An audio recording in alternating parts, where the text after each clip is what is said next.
ഷോയിൽ മാറിയിരുന്ന് പലരെയും കുറിച്ച് പറയാറുണ്ട്. അത് പാർട്ട് ഓഫ് ദ ഗെയിമാണ്. ഗെയിം പ്ലാന്റെ ഭാഗമായിട്ട് ഞാൻ പലരും പറയാറുണ്ട്. അത് പലരും വേദനിപ്പിച്ചിട്ടുണ്ടായിരിക്കാം.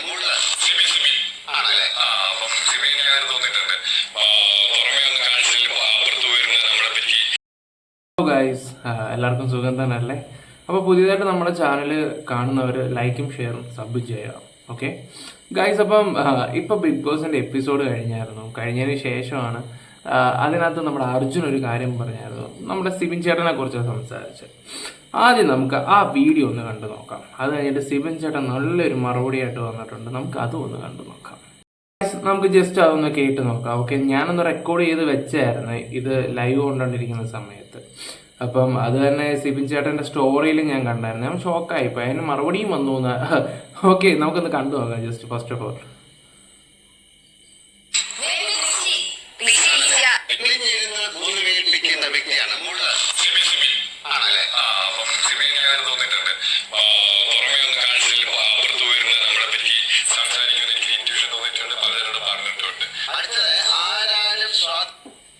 ഓക്കെ ഗൈസ്, ഇത് കണ്ടിട്ട് നിങ്ങൾക്ക് ബിഗ് ബോസ് എഡിറ്റ് ചെയ്തതായിട്ട് തോന്നുന്നുണ്ടോ? ബിഗ് ബോസ് അങ്ങനെ മോശക്കാരനാക്കി സംസാരിക്കുന്നതാണെന്ന് തോന്നുന്നു അദ്ദേഹത്തിന്. നിങ്ങൾക്ക് ആർക്കെങ്കിലും തോന്നിയിട്ടുണ്ടെങ്കിൽ ആദ്യം തന്നെ നിങ്ങൾ കമൻറ്റ് ചെയ്യണം.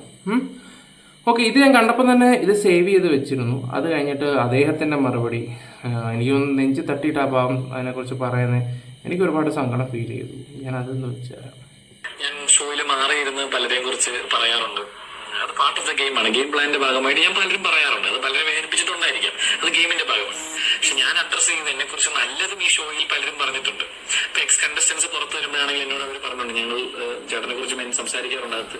പക്ഷെ അതൊന്നും വെളി വരാറില്ല. ഇപ്പൊ എന്റെ ഒരു ആക്ടിനെ കുറിച്ച് ഒരു ഫാമിലി റൗണ്ടിൽ പറഞ്ഞത് എന്റെ പേര് മാത്രം മ്യൂട്ട് ചെയ്തു. അപ്പൊ നല്ലതൊക്കെ മ്യൂട്ട് ചെയ്ത് കളഞ്ഞിട്ട് എന്നെ കുറിച്ച് കുറ്റം പറയുന്നത് മോശം പറയുന്നത് മാത്രം ഇവർ പുറത്തേക്ക് വിടുകയാണ്. എന്ത് ഹേറ്ററായാലും നിങ്ങൾക്ക് എന്നോടുള്ളത്. ഞാൻ എന്നോട് നിങ്ങൾ കാണിച്ച അനീതി ഞാൻ അഡ്രസ് ചെയ്തു. ഞാൻ മിണ്ടായിരുന്നെങ്കിൽ നിങ്ങളെ വെറുതെ വിട്ടാനല്ലേ? നിങ്ങളൊക്കെ വലിയ ആൾക്കാരല്ലേ? ഞങ്ങൾ പാവങ്ങൾ, പാവപ്പെട്ടവനാണ്. ഞാനത് ക്ലാരിഫൈ ചെയ്യുന്നുള്ളൂ. Against the creative team, not Arjun. Arjun എനിക്ക് തോന്നുന്നത് ഇതെല്ലാം അവര് ടീമുകാർ ക്രിയേറ്റ് ചെയ്ത് വിട്ടാണ്. പാവം നമ്മുടെ അർജുൻ ഇതിനെക്കുറിച്ചൊന്നും സംസാരിച്ചിട്ടൊന്നും ഇല്ലെന്നാണ് തോന്നുന്നത്. ഇതെല്ലാം അർജുൻ്റെ ഡമ്മി ആയിരിക്കും സംസാരിച്ചുകൊണ്ടിരുന്നത്. ഇതിനെക്കുറിച്ച് കൂടുതലായിട്ടും പറയാതിരിക്കുന്നത് നല്ലത്. ഒരു കാര്യം ഞാൻ തുറന്നു പറയാമെന്ന് വെച്ചാൽ, അതായത് ഈ മനുഷ്യനെ സിബിൻ ചേട്ടന് ഒരു നെഗറ്റീവ് കേൾക്കുവാണെങ്കിൽ പുള്ളിക്ക് അതുപോലെ പുള്ളി അതിനെ റിയാക്ട് ചെയ്യും. അല്ലെങ്കിൽ അത് ഏതൊക്കെ രീതിയിലാണെങ്കിലും പുള്ളി അത് സോൾവ് ചെയ്യാൻ ചെയ്യും. അപ്പോൾ ഒന്ന് ആലോചിച്ച് നോക്കണം ചേട്ടാ, കൊടുത്താൽ കൊല്ലത്തും കിട്ടുന്ന ഒരു പരിപാടിയുണ്ട്. നിങ്ങൾ തന്നെ ഓരോ ഇൻ്റർവ്യൂവിലും ഓരോ ആൾക്കാരെ കുറിച്ച്, എനിക്ക് സായി കൃഷ്ണയെ നിങ്ങൾ ഇറങ്ങിയ സമയത്ത് അതൊരു പാവമാണ്. സായി ഒരു പാവമാണ് സത്യത്തില. അങ്ങനെ ഇതിപ്പം ഇത് കാണുന്നവർക്ക് മനസ്സിലാവും സത്യത്തില. ഒരു തുടക്കത്തെ ഇൻ്റർവ്യൂ പറഞ്ഞിട്ടുണ്ട്. പിന്നെ നമ്മൾ ജനങ്ങൾ ഇയാളെ കണ്ണാപ്പിയും മണ്ണാപ്പിയും ചക്കക്കുട്ടനും ഒക്കെ ആക്കിയതിന് ശേഷമാണ് തേ കിടക്കുന്നത്. അടുത്ത ഇൻ്റർവ്യൂ വന്നിട്ട് എന്താ ഞാനത് പറയുന്നില്ല അതാണെന്ന് വരെ പറഞ്ഞു. എന്തുവാ സീക്രട്ട് ഏജന്റ് കളിയാക്കി സംസാരിക്കുന്ന പോലെ അറിയാമല്ലോ. പുള്ളിയുടെ രീതിയും എൻ്റർടൈനിങ് ചെയ്യുന്ന ആളായിരിക്കും. പക്ഷേ മറ്റുള്ളവരെ കളിയാക്കുന്നത് ഒരു ഹരവായ എന്താ, എൻ്റെ പേഴ്സണലി ഞാൻ പറയാണ്, മറ്റുള്ളവരെ കളിയാക്കുമ്പോൾ കിട്ടുന്ന ഒരു ആനന്ദം പുള്ളി ശരിക്കും എൻജോയ് ചെയ്യുന്നുണ്ട്. പുള്ളി തന്നെ കളിയാക്കി പുള്ളി തന്നെ വലിയ സംഭവമായിട്ട് പറയുന്നുണ്ട്. പക്ഷെ തിരിച്ച് കിട്ടുമ്പോൾ പുള്ളിക്ക് അങ്ങോട്ട് കൊള്ളുന്നുണ്ട്, പുള്ളിക്ക് അങ്ങോട്ട് ഇതാവുന്നില്ല. അയ്യോ, പുള്ളിക്ക് എപ്പോഴും എല്ലാവരും പുള്ളിയെ പോസിറ്റീവ് പറഞ്ഞുകൊണ്ടിരിക്കണം. പറഞ്ഞ് മനസ്സിലായോ? അപ്പോൾ ഞാൻ തന്നെ അർജുൻ്റെ ഒരു ചെറിയൊരു സാമ്പിൾ ഒരു വീഡിയോ വെച്ചുതരാം. അർജുൻ്റെ അല്ല, ഒരു ഇൻ്റർവ്യൂ വെച്ച് അർജുനെ കുറിച്ച് പറയുന്നത് ഞാനൊന്ന് വെച്ചുതരാം. ഒന്ന് കേട്ടു നോക്ക്.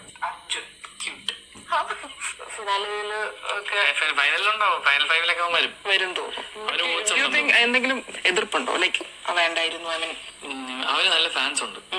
അവന്മാരെന്നെ ചീത്ത പറയും. ചീത്ത കേൾക്കുന്ന നമുക്കൊരു പുതുമയുള്ള അർജുനല്ല പറഞ്ഞ. അപ്പം അർജുൻ അങ്ങനെ ഒരു ഐ ഡോണ്ട് തിങ്ക് അവൻ അങ്ങനെ ഒരു ബിഗ് കോൺട്രിബ്യൂഷൻ ഈ ഷോയിൽ കൊടുത്തൊന്നും എനിക്ക് തോന്നുന്നില്ല. അവൻ രാവിലെ അങ്ങനെ കാണണം സീനാണ്. അവൻ രാവിലെ അവൻ കുളിച്ചൊരുങ്ങിയിട്ട് ഡ്രസ്സൊക്കെ ഇട്ട് മുടിയൊക്കെ വെറ്റാക്കിട്ട് ഒരു മോഹം ഉണ്ടായിരുന്നു. അതിന് അവൻ ഷോർട്ട് വേണ്ടി ചെയ്യുന്നതാണ്. He's conscious. I'm അർത്ഥം ഒരു look. He's a model, so I know that this is what my selling point. Right. അവൻ വിൽക്കുന്നത്. So പക്ഷെ എന്നാലും ഫൈനൽ ഫൈവിലൊക്കെ വരാൻ ഡിസേർവിംഗ് അല്ലാന്നാണ് എനിക്ക് തോന്നുന്നത്. അല്ല ഓക്കെ, അതെന്തെങ്കിലും ആട്ടെ, ആവുമോ അല്ലായിരിക്കുമോ. അപ്പോൾ ജനങ്ങൾ ഓക്കെ ഒരു കോംബോ പിടിച്ചാണെങ്കിലും അവിടെ വന്നെങ്കിൽ അത് അദ്ദേഹത്തിൻ്റെ ഇത് തന്നെ. പിന്നെ ഇദ്ദേഹം തന്നെ പറയുന്നുണ്ട് പാർട്ട് ഓഫ് മൈ ഗെയിം എന്നൊക്കെ പറയുന്ന പോലെ പുള്ളി ഗെയിം കളിക്കാൻ വേണ്ടി അവിടെ ഇവിടെ ചെന്ന് പറയുന്ന പോലെ ചിലപ്പോൾ ഓക്കെ അവൻ്റെ കോംബോ വെച്ചായിരിക്കും. എന്തായാലും അവനിപ്പോൾ അവിടെ വന്നിട്ടുണ്ട്, ലാസ്റ്റ് അവൻ്റെ കഴിവും തെളിച്ചു. ഇദ്ദേഹം തന്നെ അത് പോസ്റ്റും ചെയ്തതാണ്, നീ അടാ എൻ്റർടൈനർ എന്നും പറഞ്ഞിട്ടുള്ള രീതിയിലാണ്. ഓക്കെടാ, അതിൻ്റെ എന്തെങ്കിലും ഇത് കിടപ്പുണ്ടെങ്കിൽ സ്ക്രീൻഷോട്ട് കിടപ്പുണ്ടെങ്കിൽ ഞാൻ സൈഡിൽ വെച്ചേക്കാം. ഇദ്ദേഹം തന്നെ പറഞ്ഞിട്ടുള്ള കാര്യങ്ങൾ തന്നെ. പിന്നെ എന്താ പറയണ്ടേ, ഈ കുറ്റം പറയുന്നത് ഒരു സൈഡിൽ നമുക്ക് എന്തും ആവാം, എനിക്കെന്തും വിളിച്ച് പറയാം. ഇപ്പം എക്സാമ്പിൾ ഞാൻ ഡാനി, എനിക്ക് ആരെയും കുറ്റം പറയാം, ഞാൻ അതാണ് മറ്റേ. എനിക്ക് തിരിച്ചൊരു കുറ്റം വന്നാൽ ഒരു കമൻറ്റ് വന്നു കഴിഞ്ഞാൽ അയ്യോ എന്താ അങ്ങനെ പറഞ്ഞു, അത് ഡിലീറ്റ് ചെയ്ത് കാണാം, അത് പറ്റത്തില്ല, ഇങ്ങനെയുള്ള കാര്യങ്ങളൊക്കെ. ഞാൻ നിങ്ങൾക്ക് മനസ്സിലായി കാണും സംഭവം എന്താ. ഞാൻ വേണ്ടാന്ന് വെക്കുന്ന കുറേ കാര്യങ്ങളുണ്ട്. ഇത് പിന്നെയും ചിലതൊക്കെ കാണുമ്പോൾ നമ്മൾ ഓട്ടോമാറ്റിക്കലി റിയാക്ട് ചെയ്തു പോകും. പിന്നെ ഇദ്ദേഹം വേറൊരു കാര്യം പറഞ്ഞിട്ടുണ്ട് അർജുൻ്റെ, അത് ഞാൻ കുറച്ചൊക്കെ ശരിയെന്ന് തോന്നിയിട്ടുണ്ട്. പക്ഷെ എന്നാലും ഞാനത് ആ വീഡിയോ വെച്ചുതരാം, നിങ്ങൾക്ക് ഒന്ന് കണ്ടു നോക്കാം. ആ കണ്ടന്റ് വെളി വിട്ടില്ല അവര്. അത് വിട്ടിരുന്നെങ്കിൽ അവൻ നാശക്കോട്ടയാണ് അർജുന്റെ വൃത്തിയായിട്ട വേർഡ് ജാൻമണിനെ വിളിച്ചായിരുന്നു ഹൗസിനുള്ളിൽ. അത് കണ്ടന്റ് വെളി വന്നിരുന്നെങ്കിൽ അർജുന്റെ ഇമേജ് പോകും. അത് ലൈവിലും ഐ ഡോണ്ട് തിങ്ക്. ഞാൻ ഞങ്ങളപ്പോഴുണ്ടായിരുന്നു. ഞാൻ എന്റെ ഒരു ഇൻസിഡന്റ് ഉണ്ടായിരുന്നു, ഓർമ്മയുണ്ടോ? ഓർമ്മയില്ല. ഞാൻ ജാസ്മിന്റെ മിഡിൽ ഫിംഗർ കാണിച്ചു. അതിങ്ങനെ കാണിക്കാം, എങ്ങനെയാണ് ചേട്ടാ? അതിന് തൊട്ട് മുന്നേ ആ കോൺവെർസേഷൻ ഡിസ്കഷൻ സ്റ്റാർട്ട് ചെയ്യുന്നത് because Janmani was abused by Arjun. Arjun ഉപയോഗിച്ചൊരു വാക്കുണ്ട്, ഒരു വേർഡ്. ആ വേർഡ് പബ്ലിക് പ്ലാറ്റ്ഫോമിൽ യൂസ് ചെയ്യാൻ പാടില്ലാത്ത വേർഡാണ്. അത് അഡ്രസ് ചെയ്തിട്ട് ചോദിച്ചില്ല. അതിനെ വെച്ചിട്ട് ജാൻമണി പറഞ്ഞപ്പോഴാണ് ഈ ജാസ്മിനെ നോറയൊക്കെ വള്ളി പിടിക്കാൻ പോയത്. പിന്നെ അതിന്റെ ബാക്കിൽ നിന്ന് ഞാനും ബിറ്റ് കൊടുത്തത്. അത് വേറെ രീതിയിൽ വരേണ്ട സാധനം ഇങ്ങനെ ആയിപ്പോയത്. പിന്നെ അതുപോലെ ഞാൻ കാണിച്ചെന്ന് പറഞ്ഞ ആക്ഷൻ ഉണ്ടല്ലോ, അതിന്റെ മലയാളം വെർഷൻ അർജുനോടെ കാണിച്ചിട്ടുണ്ട് ജമിന ചേച്ചിയുടെ അടുത്ത്. അത് ടെലികാസ്റ്റ് ചെയ്തതാണ്. അതൊന്നും ഞായറാഴ്ച വന്നവര് ലാൽ സാറും ചോദിച്ചില്ല. അതിനൊരു ഭയങ്കര പ്രതിഷേധമുണ്ടോ? ഭയം ഷോ വിളിച്ച് യമുന റാണിയുടെ അടുത്ത് സംസാരം ഉണ്ടായത് ലൈവിൽ ചെറുതായിട്ടൊക്കെ ഇതായതാണ്. ഓക്കെ, അതിനെക്കുറിച്ച് എനിക്ക് വിശദമായിട്ട് അറിയത്തില്ല. പക്ഷേ ഈ ജാൻമണിയെ ആ ഒരു നമ്പർ ആ സമയം മോർണിംഗ് സമയമാണ്, എനിക്കിപ്പോഴും ഓർമ്മയുണ്ട്. ഞാൻ ലൈവാണ് കണ്ടത്. ലൈവിലെ ഒരു മോർണിംഗ് ആണെങ്കിലും 11 മണി കൂട്ടിക്കോ, കാരണം അത് പൂരി കഴിച്ചുകൊണ്ടിരിക്കുക, പൂരി. അപ്പോൾ ആ ലൈവിൽ ഞങ്ങളത് ചർച്ചയും കൂടെ ചെയ്തൊരു കാര്യമാണ്. ലൈവും എപ്പിസോഡും തമ്മിൽ ഡിഫറെൻറ്റ്. എപ്പിസോഡിൽ അതങ്ങ് എന്താ പറയണ്ടേ, വേറെ രീതിയിൽ അങ്ങ് പോവുകയാണ്, നമുക്കൊന്നും തെറ്റിദ്ധാരണയൊന്നും വരുത്തുന്നില്ല. പക്ഷെ ലൈവ് കണ്ടപ്പോൾ ഞാൻ എന്താ പറയുക കരുതുന്നത്, ഈ പറഞ്ഞ അർജുൻ ജിൻഡോ 8 പൂരി കഴിച്ചെന്ന് പറഞ്ഞു. അപ്പോൾ അർജുൻ പറഞ്ഞു ചേട്ടാ ഒരെണ്ണം കൂടെ തരട്ടെ, അപ്പോൾ 9 ആവുമല്ലോ എന്നുള്ള രീതി സംസാരിച്ച്. പക്ഷെ കുത്തിയത് ജിൻഡോയ്ക്ക് ഇട്ടാണെങ്കിലും കൊണ്ടത് ജാൻമണിക്ക് അടുത്തിരുന്നത്. എനിക്ക് അങ്ങനെ ഫീൽ ചെയ്തത് ലൈവിലാണ്. പിന്നെ ആ സമയത്ത് ജിൻഡോയ്ക്ക് ഫാൻസ് കയറി വരുന്നതും അർജുന് നെഗറ്റീവ് ആവുന്ന സമയമാണ്. കാരണം റസ്മിനാട്ടിലെ മുട്ടത്തോക്ക് സീനൊക്കെ വരുന്നതിനും അതിന് ശേഷമുള്ള സംഭവങ്ങളൊക്കെയാണ്. ആ സമയത്ത് അർജുൻ ഇച്ചിരി നെഗറ്റീവായിട്ട് തന്നെ വന്നുകൊണ്ടിരിക്കുകയായിരുന്നു. ഇച്ചിരി അഹങ്കാരമുള്ള സമയമായിരുന്നു ആ സമയത്ത്. അതാണ് ഈ സംഭവം. സിമിൻ ചേട്ടൻ ഉദ്ദേശിച്ചുകൊണ്ടിരിക്കുന്ന സംഭവം ഇതാണ്.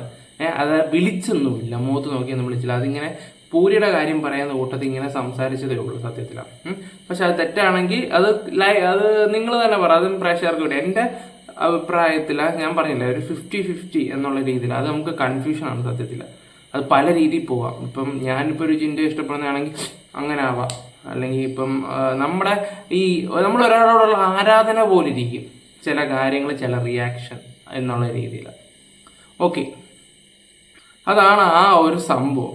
പിന്നെ ഇത് നിങ്ങൾക്ക് മനസ്സിലാവുമല്ലോ. ഇപ്പോൾ ഒരു നെഗറ്റീവ്, അർജുന് നല്ല ഫാൻ ബേസ് ഉണ്ട്, അദ്ദേഹത്തിന് ഒരു നെഗറ്റീവ് വന്നാൽ പുള്ളി എടുത്തിട്ട് എല്ലാം കൂടെ ചാമ്പൂ എന്ന് പറയും. അതിനൊരു ക്ലാരിഫിക്കേഷനായിട്ട് വന്നു. എന്തിനിങ്ങനെ വരുന്ന സത്യത്തിൽ ഞാൻ ആലോചിക്കുക.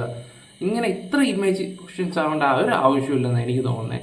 സ്വന്തം വില ഇടിയാൻ വേണ്ടി തന്നെ ചെയ്യുന്നത്. അതിനകത്ത് ഓരോ ആൾക്കാരുടെ കമൻ്റൊക്കെ കയറും, ഞങ്ങൾക്കത് ലൈവ് കണ്ടപ്പോഴേ അറിയാമായിരുന്നു ഇനി അതും പൊക്കി പിടിച്ചുകൊണ്ട് വരുമെന്ന്. കറക്റ്റ് കാര്യമല്ലേ? പുള്ളിക്ക് എല്ലാവരും നടന്ന് കുറ്റം പറയാൻ പറ്റും, പക്ഷെ പുള്ളിയുടെ ഒരെന്തും പോകാൻ പറ്റത്തില്ല. അതാണ് ഞാൻ ഇതിനെക്കുറിച്ച് കൂടുതലൊന്നും പറയുന്നില്ല. എനിക്കിത് റിയാക്ട് ചെയ്യാൻ തോന്നി. Okay, that's all. ഓക്കെ, അപ്പോൾ നമ്മുടെ വീഡിയോ ഇഷ്ടപ്പെട്ടെങ്കിൽ ലൈക്ക്, ഷെയർ, സബ് ചെയ്യുക. Okay, love you all.